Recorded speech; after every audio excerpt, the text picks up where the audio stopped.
돈보다 중요한 게 뭘까요? 가족이라 믿었던 사람들의 진심은 언제 드러나는 걸까요? 오늘의 이야기는 평생을 가족 위해 살아온 한 할머니의 가슴 따뜻한 역전 이야기입니다. 78세 김순자 할머니. 그녀의 인생에서 가장 큰 선택의 순간이 다가오고 있었습니다. 저녁 6시. 김순자 할머니는 오늘도 혼자 밥상을 차렸습니다. 남편이 세상을 떠난 지 2년. 처음엔 적응이 안 됐지만 이젠 익숙해졌습니다. 아니, 익숙해지려 애쓰고 있었습니다. 수저를 들었다 놓았다 반복하는 그녀의 손엔 세월의 주름이 깊게 패여 있었습니다. 그 손은 평생 쉬지 않고 일했습니다.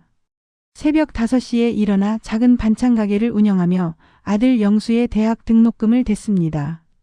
며느리 미정이 옷가게 사업 실패로 진 빚 1,500만 원도 몰래 갚아주었습니다. 아들 부부가 아파트 계약금이 모자라다고 했을 때도 자신의 적금을 깨서 보태주었습니다. 가족이니까. 그게 순자 할머니의 이유였습니다. 하지만 그 대가는 무엇이었을까요? 일주일에 한 번 오던 아들의 전화는 한 달에 한 번이 되었고 그마저도 끊긴 지 2달째였습니다. 바쁘겠지, 다들 바쁘니까. 할머니는 핸드폰을 꺼냈습니다. 떨리는 손으로 아들에게 문자를 보냈습니다. 영수야, 오늘 저녁 같이 먹을까? 엄마가 내가 좋아하는 갈비찜 했어. 화면엔 읽음 표시만 떴습니다. 답장은 없었습니다. 순자 할머니는 알고 있었습니다. 아들이 바쁜 게 아니라는 것을. 단지 자신에게 관심이 없다는 것을. 하지만 인정하고 싶지 않았습니다. 아들이 나를 사랑하지 않을 리 없어. 내가 배 아파 낳아서 키운 아이인데 그렇게 스스로를 다독였습니다. 매일 밤 잠들기 전까지. 그리고 아침이 오면 또다시 오늘은 연락이 오겠지 하고 기대했습니다. 이것이 김순자 할머니의 하루였습니다. 기다림과 체념의 반복. 그런데 할머니는 왜 이렇게까지 아들을 기다리는 걸까요? 그건 두려움 때문이었습니다. 만약 아들이 자신을 사랑하지 않는다면 자신의 지난 50년이 무의미해질 것 같았습니다. 그 공허함을 마주할 용기가 없었습니다. 사흘이 지난 토요일 오후. 초인종이 울렸습니다. 순자 할머니는 잠깐 놀랐습니다. 누가 올 리 없었으니까요. 하지만 인터폰 화면을 본 순간 그녀의 얼굴에 환한 미소가 번졌습니다. 영수야, 어서 와. 아들 영수와 며느리 미정이었습니다. 할머니는 급히 현관문을 열었습니다. 평소엔 느리던 발걸음이 그날만큼은 가벼웠습니다. 가슴이 두근거렸습니다. 드디어 우리 아들이 엄마 생각이 나서 온 거구나. 하지만 아들의 표정은 어딘가 굳어 있었습니다. 미정의 얼굴엔 미소조차 없었습니다. 두 사람은 거실 소파에 나란히 앉았습니다. 할머니는 부엌으로 달려가 차를 준비했습니다. 손이 떨렸지만 기분 좋은 떨림이었습니다. 오랜만에 왔는데 뭐 해줄까? 과일도 깎아야지. 하지만 거실에선 다른 대화가 오가고 있었습니다. 빨리 얘기하고 나가요. 시간 없어요. 할머니가 차를 들고 거실로 나왔습니다. 그녀는 최대한 밝은 목소리로 말했습니다. 여기 너희 좋아하는 유자차야. 어머니, 저희 급한 일이 있어서요. 바로 본론으로 들어갈게요. 할머니의 미소가 조금 굳었습니다. 가슴 한쪽이 불안하게 쿵 내려앉는 느낌이었습니다. 하지만 그녀는 애써 태연한 척했습니다. 어머니, 제가 사업 확장하려고 하는데 자금이 필요해서요. 3천만 원만 빌려주세요. 순자 할머니의 손이 떨렸습니다. 찻잔을 놓는 그녀의 손에서 소리가 났습니다. 3천만 원. 그 돈은 남편이 평생 모은 돈이었고 자신의 노후 자금 전부였습니다. 병원비로 혹시 모를 위급 상황을 대비해 아껴둔 마지막 안전망이었습니다. 할머니의 머릿속이 하얘졌습니다. 하지만 동시에 다른 생각이 스쳤습니다. 이걸 도와주면 아들이 날 좀 더 자주 찾아오겠지. 고마워하겠지. 엄마를 사랑한다고 말해주겠지. 그 희망이 할머니의 가슴을 흔들었습니다. 그게 엄마가 아플 때. 어머님, 저희가 모시고 있잖아요. 걱정 마세요. 모시고 있다고? 순자 할머니는 속으로 쓴웃음을 지었습니다. 1년에 2번도 안 보는 사람들이 무슨 모심을 말하는 건지. 하지만 할머니는 아무 말도 하지 못했습니다. 왜냐하면 그녀는 알고 있었으니까요. 여기서 거절하면 아들은 아예 오지 않을 거라는 걸. 이게 마지막 연결고리일지도 모른다는 걸. 그래서 할머니는 천천히 고개를 끄덕였습니다. 할머니. 알았다. 그 순간 영수의 얼굴이 환해졌습니다. 하지만 그건 할머니를 향한 사랑의 표정이 아니었습니다. 돈을 얻었다는 안도의 표정이었습니다. 두 사람은 차 한 모금 마시지 않고 일어섰습니다. 빨리 부탁드려요, 어머니. 기회 놓치면 안 돼서요. 문이 닫혔습니다. 집 안은 다시 고요해졌습니다. 순자 할머니는 소파에 그대로 앉아 있었습니다. 찻잔에서 김이 모락모락 올라왔습니다. 아무도 마시지 않은 차. 할머니의 눈가에 눈물 한 방울이 맺혔습니다. 그녀는 알고 있었습니다. 이게 사랑이 아니라는 것을. 하지만 모른 척했습니다. 왜냐하면 인정하는 순간 자신의 인생 전체가 무너질 것 같았으니까요. 내가 평생 뭘 위해 산 건가 그 질문을 마주하기엔 순자 할머니는 너무 두려웠습니다. 그날 밤 순자 할머니는 잠들지 못했습니다. 천장을 바라보며 수없이 뒤척였습니다.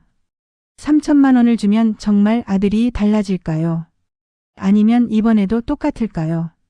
할머니는 답을 알고 있었지만 믿고 싶지 않았습니다. 그리고 바로 그 순간 할머니의 인생을 바꿀 어떤 일들이 조용히 시작되고 있었습니다. 3천만 원을 보내고 난 뒤 일주일이 지났습니다. 순자 할머니는 아들에게서 고맙다는 전화 한 통 받지 못했습니다. 송금 확인 문자만 덩그러니 와 있었습니다. 입금 확인했습니다. 그게 전부였습니다. 할머니는 핸드폰을 들었다 놓았다를 반복했습니다. 내가 먼저 전화하면 돈 독촉하는 것처럼 보이려나. 그런 생각이 들었습니다. 아들에게 부담 주고 싶지 않았습니다. 그냥 목소리라도 듣고 싶었을 뿐인데 그거조차 조심스러웠습니다. 그런데 놀랍게도 그 주 토요일 초인종이 또 울렸습니다. 순자 할머니는 가슴이 두근거렸습니다. 설마 고맙다고 인사하러 온 건가? 하지만 문을 열었을 때 아들 영수와 며느리 미정의 얼굴엔 미소가 없었습니다. 뭔가 심각한 표정들이었습니다. 어서 와라 얘들아. 할머니는 일부러 밝게 말했습니다. 분위기가 무거우면 자신이 먼저 풀어줘야 한다고 생각했습니다. 그게 50년간 엄마로 살아온 습관이었습니다. 하지만 거실 소파에 앉은 두 사람의 표정은 풀리지 않았습니다. 며느리 미정이 먼저 입을 열었습니다. 그녀의 목소리는 차갑고 계산적이었습니다. 어머니, 이 집 매매는 언제 하실 거예요? 순자 할머니의 손이 멈췄습니다. 차를 따르던 주전자가 공중에서 그대로 멈춰 섰습니다. 집 매매? 할머니는 잠시 말문이 막혔습니다. 무슨 말인지 이해가 안 됐습니다. 요즘 부동산 값 떨어지기 전에 정리하셔야죠. 이 동네 재개발도 언제 될지 모르고요. 그러니까요, 어머니. 어머니 혼자 이 큰 집에 계시기도 힘드시잖아요. 아들의 목소리는 부드러웠습니다. 걱정하는 것처럼 들렸습니다. 하지만 순자 할머니는 느낄 수 있었습니다. 이건 걱정이 아니라는 걸. 그 눈빛 속에 숨겨진 욕심을 말이죠. 그 집 팔면 우리 집 옆에 작은 원룸이라도 하나 구해드릴게요. 어머니 가까이 계시면 저희도 자주 뵐 수 있고요. 순자 할머니의 가슴이 철렁 내려앉았습니다. 이 집. 남편과 함께 30년을 살아온 이 집. 허름하지만 마당엔 남편이 심은 감나무가 있고 부엌엔 아들이 어렸을 때 낙서한 자국이 남아있는 이 집. 처음엔 월세로 시작했지만 새벽같이 일어나 반찬 가게를 운영하며 15년 만에 겨우 내 집 마련을 했습니다. 남편이 세상 떠나기 한 해 전 마지막 대출금을 갚았을 때 두 사람이 부둥켜 안고 울었던 기억이 생생했습니다. 그 집은 내 아버지랑 평생 모은 거야. 할머니의 목소리가 잠겼습니다. 목구멍이 메었습니다. 그녀는 천천히 또박또박 말을 이었습니다. 난 아직 정리할 생각 없어. 그 순간 미정의 표정이 변했습니다. 지금껏 꾸며온 친절한 가면이 살짝 벗겨졌습니다. 그녀는 한숨을 쉬었습니다. 짜증 섞인 한숨이었습니다. 어머님, 현실적으로 생각하셔야죠. 어머님 연세가 어떻게 되시는데 이 집 관리를 혼자 하시려고요? 맞아요, 어머니. 요즘 어머니 무릎도 안 좋으시잖아요. 계단 오르내리기도 힘드시면서. 아들의 말이 칼처럼 꽂혔습니다. 맞는 말이었습니다. 순자 할머니의 무릎은 관절염으로 삐걱거렸고 계단을 오를 때마다 숨이 찼습니다. 하지만 그게 중요한 게 아니었습니다. 이 집은 단순한 건물이 아니었습니다. 남편의 체온이 남아있는 곳이었고 아들을 키운 추억이 스며있는 곳이었습니다. 여기서 떠나면 할머니에게 남는 건 아무것도 없었습니다. 할머니는 아들을 바라봤습니다. 그 눈을 똑바로 쳐다봤습니다. 그리고 물었습니다. 조용하지만 단호하게. 영수야, 넌 정말 엄마 걱정해서 그러는 거니? 아들이 잠시 멈칫했습니다. 눈동자가 흔들렸습니다. 대답이 늦어졌습니다. 그 침묵이 할머니에게 답이었습니다. 순자 할머니는 알고 있었습니다. 아들 부부가 걱정하는 척하지만 속셈은 뻔했다는 걸. 할머니가 가진 건 이 집 한 채, 그리고 이제 바닥난 예금 통장뿐이었습니다. 3천만 원을 준 뒤로 남은 건 고작 200만 원. 그게 탐이 난 것입니다. 집만 팔면 최소 3억은 되겠지. 그럼 그 돈으로 아들의 머릿속을 할머니는 훤히 들여다보는 것 같았습니다. 그리고 그 순간 할머니의 가슴 한쪽이 무너져 내렸습니다. 어머님, 저희가 걱정돼서 그러는 거예요. 나중에 어머님 쓰러지시기라도 하면 어쩌려고 그러세요? 쓰러지면 어쩌냐고? 순자 할머니는 속으로 쓴웃음을 지었습니다. 지난 2달간 혼자 넘어져서 허리를 다쳤을 때도, 독감으로 4일간 꼼짝 못했을 때도 아무도 찾아오지 않았습니다. 그런데 지금 와서 걱정이라니. 할머니는 그 거짓말이 너무 아팠습니다. 차라리 솔직하게 집 팔아서 돈 나눠주세요라고 말하면 덜 아플 것 같았습니다. 어머니, 우리 다음 주에 부동산 한번 같이 가봐요. 시세라도 알아보고요. 아들은 이미 결정한 듯 말했습니다. 할머니의 의견을 묻는 게 아니라 통보하는 투였습니다. 순자 할머니는 숨이 막혔습니다. 가슴이 답답했습니다. 이 순간 할머니의 머릿속엔 수많은 기억이 스쳤습니다. 갓난아기였던 영수를 안고 이 집 마당을 걷던 날. 초등학교 입학식 날 아침 이 부엌에서 도시락을 싸주던 날. 대학 합격증을 들고 와서 같이 울던 날. 그 모든 순간들이 이 집 안에 있었습니다. 그런데 이제 그걸 돈으로 바꾸라고 합니다. 추억을 현금으로 바꾸라고 합니다. 생각해 볼게. 할머니는 겨우 그 말만 했습니다. 더 이상 말하면 울 것 같았습니다. 아들 앞에서 우는 모습을 보이고 싶지 않았습니다. 그러면 약해 보일까봐. 그러면 더 무시당할까봐. 두 사람이 떠났습니다. 역시나 차 한 모금 마시지 않고. 할머니는 혼자 남았습니다. 거실은 다시 고요해졌고 시계 소리만 째깍거렸습니다. 순자 할머니는 창밖을 바라봤습니다. 마당에 감나무가 보였습니다. 남편이 심은 그 나무는 이제 20살이 넘었고 매년 가을이면 주렁주렁 감을 맺었습니다. 할머니는 작년 가을 그 감을 따서 아들 집에 한 박스 갖다 줬습니다. 하지만 며느리는 요즘 누가 떫은 감을 먹냐며 인상을 찌푸렸습니다. 그 감은 결국 현관 앞에 방치됐다가 썩었을 겁니다. 나도 이 집도 이제 필요 없는 거구나. 할머니의 눈에서 눈물이 주르륵 흘러내렸습니다. 참으려 했지만 참을 수 없었습니다. 50년간 꾹꾹 눌러왔던 감정들이 한꺼번에 터져나왔습니다. 나는 왜 이렇게 살았을까? 내 인생은 대체 뭐였을까? 아들을 위해, 가족을 위해 모든 걸 바쳤는데 남은 건 이 외로움뿐이구나. 순자 할머니는 자신이 불쌍했습니다. 그리고 동시에 화가 났습니다. 아들에게도 며느리에게도, 그리고 이렇게 순진하게 살아온 자기 자신에게도. 하지만 가장 무서운 건 이 모든 걸 알면서도 여전히 아들이 보고 싶다는 거였습니다. 여전히 아들의 전화를 기다린다는 거였습니다. 이게 사랑일까요? 아니면 집착일까요? 할머니는 더 이상 구분할 수 없었습니다. 그날 밤 순자 할머니는 남편 사진 앞에 앉았습니다. 여보, 내가 뭘 잘못한 걸까요? 사진 속 남편은 웃고 있었습니다. 하지만 대답은 없었습니다. 할머니는 그 침묵 속에서 혼자 답을 찾아야 했습니다. 그리고 그 순간 할머니는 결심했습니다. 이대로는 안 돼. 뭔가 바뀌어야 해. 김순자 할머니의 인생에서 전환점이 다가오고 있었습니다. 그녀는 아직 몰랐습니다. 머지않아 자신의 곁에 진짜 가족이 누구인지 알게 될 거라는 걸. 그리고 그 깨달음이 그녀를 구원할 거라는 걸. 집을 팔라는 아들의 말에 잠 못 이루던 밤. 시계는 밤 10시를 가리키고 있었습니다. 순자 할머니는 침대에 누워 천장만 바라보고 있었습니다. 눈은 감겼지만 잠은 오지 않았습니다. 집을 팔면 나는 어디로 가지? 원룸. 그 작은 방에서 혼자. 생각만 해도 숨이 막혔습니다. 그때였습니다. 똑똑똑. 현관문을 두드리는 소리가 들렸습니다. 할머니는 깜짝 놀라 벌떡 일어났습니다. 이 밤에 누가? 가슴이 두근거렸습니다. 혹시 무슨 일이 생긴 건 아닐까? 할머니는 조심스럽게 현관으로 다가갔습니다. 할머니 저예요. 지은이에요.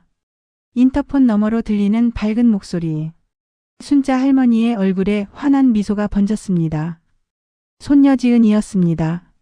할머니는 급히 문을 열었습니다. 아이고 이 밤에 웬일이냐. 할머니 혼자 계신다고 해서요. 그리고 요즘 할머니 김치찌개가 너무 먹고 싶어서 왔어요. 지은은 활짝 웃으며 손에 든 비닐봉지를 들어 보였습니다. 돼지고기 한 팩, 두부 한 모, 그리고 할머니가 좋아하는 약과 한 봉지. 순자 할머니의 눈가가 뜨거워졌습니다. 25살 지은. 그녀는 유일하게 순자 할머니를 자주 찾아주는 가족이었습니다. 한 달에 두세 번은 꼭 들렀고 명절이 아니어도 안부 전화를 했습니다. 아버지 영수와는 달랐습니다. 지은은 할머니의 잔소리도 똑같은 옛 이야기를 반복해도 귀찮아하지 않았습니다. 오히려 고개를 끄덕이며 들어주었습니다. 그래서요? 그 다음엔요? 하고 물어주었습니다. 얘가 이 밤중에 뭐하러 고생을? 고생은요? 할머니 보러 오는 게 무슨 고생이에요? 자, 어서 들어가요. 두 사람은 주방으로 들어갔습니다. 할머니는 냉장고에서 묵은지를 꺼내고 지은은 돼지고기를 썰었습니다. 그렇게 둘이 나란히 서서 요리를 시작했습니다. 칼질 소리, 물 끓는 소리, 그리고 가끔씩 터지는 웃음소리. 그 소리들이 텅 빈 집을 채웠습니다. 순자 할머니는 이 순간이 꿈만 같았습니다. 언제부터였을까? 누군가와 이렇게 밥을 해 먹는 게 아들이 결혼하고 떠난 뒤로 할머니는 늘 혼자 밥을 해 먹었습니다. 남편이 떠난 뒤론 더욱 그랬습니다. 혼자 먹는 밥은 맛이 없었습니다. 아무리 정성껏 만들어도 허전했습니다. 할머니 이 묵은지 진짜 맛있겠다. 색깔 좀 보세요. 그럼 할머니가 작년에 직접 담근 거야. 너 주려고 아껴뒀어. 사실이었습니다. 순자 할머니는 김장철마다 지은이를 생각하며 김치를 담갔습니다. 우리 지은이가 좋아하는 맛으로. 그게 할머니의 기쁨이었습니다. 김치찌개가 끓기 시작했습니다. 보글보글 소리가 나고 구수한 냄새가 퍼졌습니다. 지은은 밥을 푸고 할머니는 반찬을 꺼냈습니다. 두 사람은 작은 식탁에 마주 앉았습니다. 와, 진짜 맛있겠다. 할머니 잘 먹겠습니다. 지은은 김이 모락모락 나는 찌개를 한 숟가락 떠서 입에 넣었습니다. 그리고 눈을 감았습니다. 역시 세상에서 할머니 김치찌개가 제일 맛있어요. 그래? 더 먹어라. 많이 해놨어. 순자 할머니는 지은이가 먹는 모습을 바라봤습니다. 밥을 한 입 크게 떠서 우물우물 씹는 모습. 그 모습이 너무 예뻤습니다. 할머니의 얼굴에 미소가 번졌습니다. 이게 행복이구나. 이렇게 소박한 순간이 행복이구나. 할머니는 그제야 깨달았습니다. 큰 집도 많은 돈도 필요 없었습니다. 그냥 이렇게 함께 밥 먹고 웃을 수 있는 사람 하나면 충분했습니다. 할머니 요즘 표정이 안 좋으신 것 같아요. 무슨 일 있어요? 지은의 목소리가 조심스러웠습니다. 할머니는 순간 놀랐습니다. 내가 티를 냈나? 애써 숨겼는데 손녀는 알아챘습니다. 역시 진심으로 보는 사람은 다른가 봅니다. 아니야, 괜찮아. 나이 들어서 그래. 할머니 아빠가 또 뭐라고 했죠? 순자 할머니의 손이 멈췄습니다. 국그릇을 들던 손이 공중에서 멈춰 섰습니다. 지은은 할머니의 눈을 똑바로 바라봤습니다. 그 눈빛엔 걱정과 분노가 동시에 담겨 있었습니다. 엄마한테 들었어요. 할머니 집 팔라고 했다면서요. 할머니는 아무 말도 하지 못했습니다. 입술이 떨렸습니다. 숨기려 했던 비밀이 들통난 것 같았습니다. 저 정말 화났어요. 3천만 원 받아간 것도 모자라서 이젠 집까지 팔라고요? 그게 아들이 할 짓이에요. 지은아, 그래도 내 아빠잖니. 아빠라서 더 화가 나요. 할머니가 얼마나 고생하셨는데. 지은의 눈에 눈물이 고였습니다. 그녀는 알고 있었습니다. 할머니가 아버지를 위해 얼마나 많은 걸 포기했는지. 자신의 옷 한 벌 사지 않고 외식 한 번 하지 않고 모든 걸 아들에게 쏟아부었다는 걸. 그런데 그 아들은 지금 뭘 하고 있습니까? 늙은 엄마의 마지막 안식처마저 빼앗으려 하고 있었습니다. 그래도 지은아, 내 아빠가 날 미워하면 할머니는 어떻게? 그 말을 하는 순자 할머니의 목소리가 갈라졌습니다. 참았던 눈물이 뚝 떨어졌습니다. 할머니는 손으로 얼굴을 가렸습니다. 손녀 앞에서 우는 모습을 보이고 싶지 않았지만 더 이상 참을 수 없었습니다. 할머니가 뭘 잘못한 걸까? 내가 뭘 더 해줬어야 했을까? 50년간 품어왔던 질문이었습니다. 나는 좋은 엄마였을까? 아들에게 부족한 게 뭐였을까? 왜 날 사랑하지 않을까? 그 질문들이 한꺼번에 쏟아져 나왔습니다. 지은은 할머니를 꼭 껴안았습니다. 그리고 할머니의 등을 토닥였습니다. 할머니는 아무 잘못 없어요. 지은의 목소리도 떨렸습니다. 그녀도 울고 있었습니다. 할머니와 손녀 두 사람은 그렇게 한참을 안고 있었습니다. 할머니, 이젠 할머니를 위해 사세요. 아빠를 위해서가 아니라요. 하지만 할머니 인생은 할머니 거예요. 아빠 눈치 볼 필요 없어요. 할머니가 이 집에서 살고 싶으면 사는 거예요. 지은의 말이 할머니의 가슴을 파고들었습니다. 내 인생은 내 거라고? 순자 할머니는 그 말을 곱씹었습니다. 평생을 남편을 위해, 아들을 위해, 가족을 위해 살았습니다. 정작 자신을 위해 산 적은 단 한 번도 없었습니다. 내가 원하는 게 뭐지? 라고 물어본 적조차 없었습니다. 할머니, 제가 도와드릴게요. 아빠한테 제가 얘기할게요. 안 돼, 지은아. 내가 그러면 너만 미움받아. 괜찮아요. 전 할머니 편이에요. 평생 할머니 편일 거예요. 그 말에 순자 할머니의 눈에서 또다시 눈물이 흘렀습니다. 하지만 이번엔 슬픔의 눈물이 아니었습니다. 고마움의 눈물이었습니다. 아, 나에게도 진짜 가족이 있었구나. 할머니는 그제야 깨달았습니다. 피가 가족이 아니라 진심이 가족이라는 걸. 두 사람은 다시 밥을 먹었습니다. 식은 찌개를 데우고 밥을 덮어 먹었습니다. 이번엔 웃으면서 먹었습니다. 할머니는 지은에게 옛날 이야기를 들려줬고 지은은 재밌다며 깔깔 웃었습니다. 그날 밤 지은은 할머니 집에서 잤습니다. 오랜만에 순자 할머니는 편안하게 잠들었습니다. 옆방에서 손녀가 자는 숨소리가 들렸습니다. 그 소리가 자장가 같았습니다.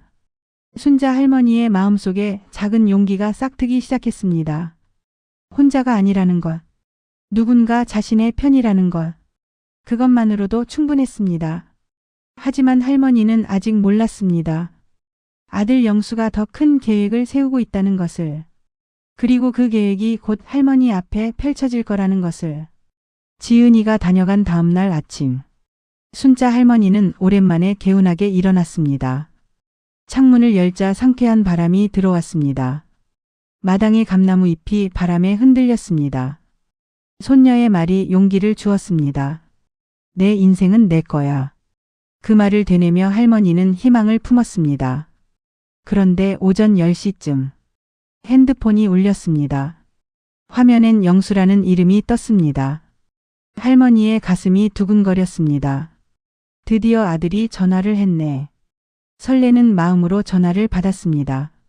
하지만 첫 마디부터 할머니의 기대는 산산조각이 났습니다. 어머니, 집 매매 건 생각해 보셨어요? 안부 인사도 없었습니다. 잘 주무셨어요? 식사는 하셨어요? 그런 말은 하나도 없었습니다. 첫마디가 집 이야기였습니다. 순자 할머니의 가슴이 서늘해졌습니다. 어제까지만 해도 거절하겠다고 다짐했지만 막상 아들의 목소리를 듣자 마음이 흔들렸습니다. 할머니, 영수야 엄마 생각엔 아직은. 말끝을 흐렸습니다. 거절의 말이 목까지 올라왔지만 차마 입 밖으로 나오지 않았습니다. 50년간 아들의 비위를 맞춰온 습관이 할머니를 주저하게 만들었습니다.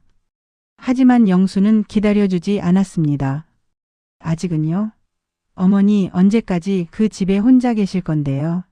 나중에 큰일 나면 누가 책임져요? 목소리가 높아졌습니다. 짜증이 섞여 있었습니다. 책임. 순자 할머니는 그 단어에 가슴이 철렁했습니다. 책임이라는 게 뭘까요? 자식이 부모를 걱정하는 게 책임인가요? 아니면 부담스러워하는 건가요? 할머니는 후자라는 걸 본능적으로 느꼈습니다. 엄마는 괜찮아. 아직 건강하고. 건강하다고요? 어머니 무릎도 안 좋으시고 혈압약도 드시면서 무슨 소리예요? 할머니는 말문이 막혔습니다. 자신의 건강 상태를 아들이 알고 있다는 게 신기했습니다. 평소엔 관심도 없더니 집 이야기가 나오자 갑자기 다 알고 있었습니다. 이게 진짜 걱정일까요? 아니면 집을 팔기 위한 명분일까요? 어머니, 오늘 오후에 제가 부동산 사장님이랑 갈게요. 시세 좀 알아봐야죠. 오후 2시에 뵐게요. 전화가 끊겼습니다. 또 마이너스 하는 기계음만 남았습니다. 순자 할머니는 핸드폰을 든 채 그대로 멈춰 섰습니다. 손이 떨렸습니다.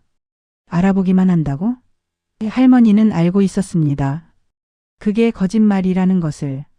일단 부동산이 오면 집을 내놓으라고 압박할 게 뻔했습니다. 할머니는 주저앉았습니다. 거실 바닥에 털썩 앉아서 한참을 멍하니 있었습니다. 머릿속이 하얘졌습니다. 어떡하지 그 생각만 맴돌았습니다. 심장이 두근거렸습니다. 숨이 가빠졌습니다. 그때 문득 지은이의 말이 떠올랐습니다. 할머니 인생은 할머니 거예요. 할머니는 떨리는 손으로 지은에게 전화를 걸었습니다. 벨이 2번 울리자 바로 받았습니다. 할머니, 무슨 일 있어요? 지은아, 내 아빠가 오늘 부동산 데리고 온대. 목소리가 떨렸습니다. 울먹이는 목소리였습니다. 지은은 즉시 알아챘습니다. 뭐라고요? 제가 바로 갈게요. 오후 1시. 지은이 먼저 도착했습니다. 할머니는 현관문을 열자마자 지은을 꼭 껴안았습니다. 마치 구명줄을 잡은 것처럼. 지은은 할머니의 등을 토닥였습니다. 할머니의 몸이 작게 떨리고 있었습니다. 괜찮아요, 할머니. 제가 있잖아요. 오후 2시 정각. 초인종이 울렸습니다. 영수와 며느리 미정, 그리고 양복을 입은 낯선 남자가 함께 왔습니다. 부동산 중개인이었습니다. 영수는 환한 얼굴로 들어왔습니다. 이미 집을 팔 생각으로 온 얼굴이었습니다. 어머니 왔습니다. 이분이 이 동네에서 제일 유명한 김 사장님이에요.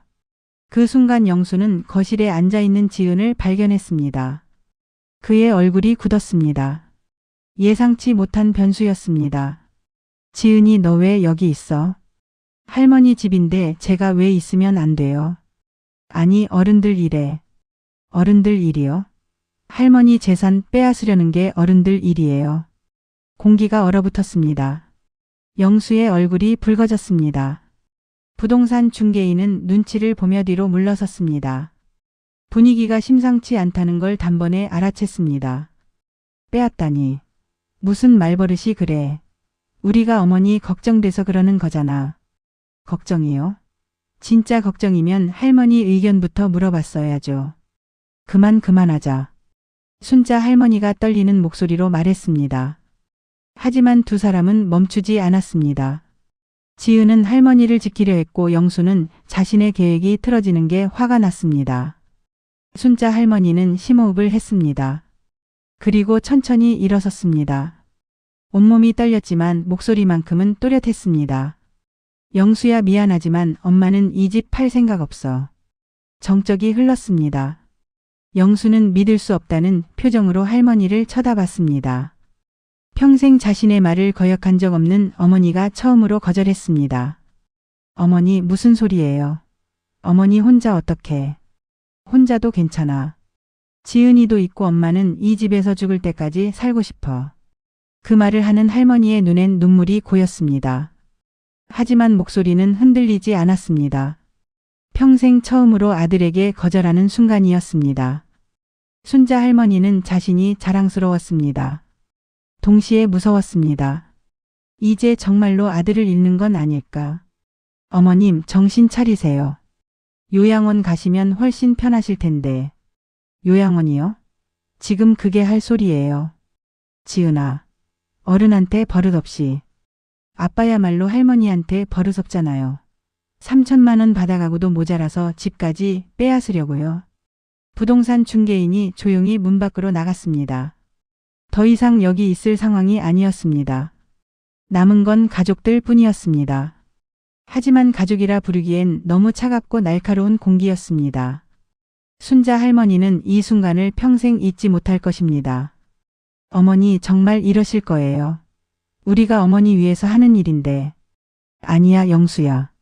너희는 너희를 위해서 하는 거야. 엄마는 이제 알아. 순자 할머니는 마침내 진실을 마주했습니다. 아들이 자신을 사랑하지 않는다는 것. 단지 재산이 필요할 뿐이라는 것. 그 진실이 비수처럼 가슴을 찔렀지만 동시에 자유로웠습니다. 더 이상 기대하지 않아도 되니까. 더 이상 사랑받으려 애쓰지 않아도 되니까. 그게 슬프면서도 홀가분했습니다. 좋으시다는 거죠.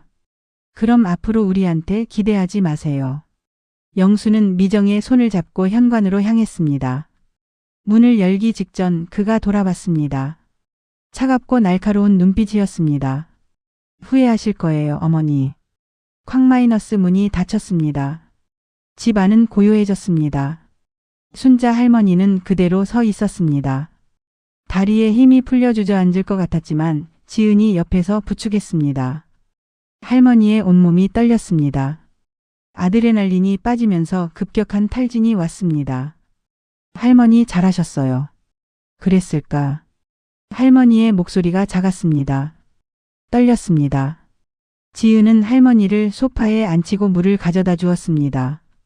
할머니는 물을 한 모금 마셨습니다. 손이 덜덜 떨렸습니다. 컵을 제대로 잡을 수조차 없었습니다. 내가 잘한 거 맞지? 당연하죠. 할머니는 아무 잘못 없어요. 하지만 순자 할머니의 가슴은 찢어질 듯 아팠습니다. 아들과의 인연이 끊어진 것 같았습니다. 이제 정말 혼자구나. 그 생각에 눈물이 멈추지 않았습니다. 50년을 함께한 관계가 단 한 번의 거절로 무너졌습니다. 그날 밤 할머니는 또다시 잠들지 못했습니다. 아들의 마지막 말이 귓가에 맴돌았습니다. 후회하실 거예요.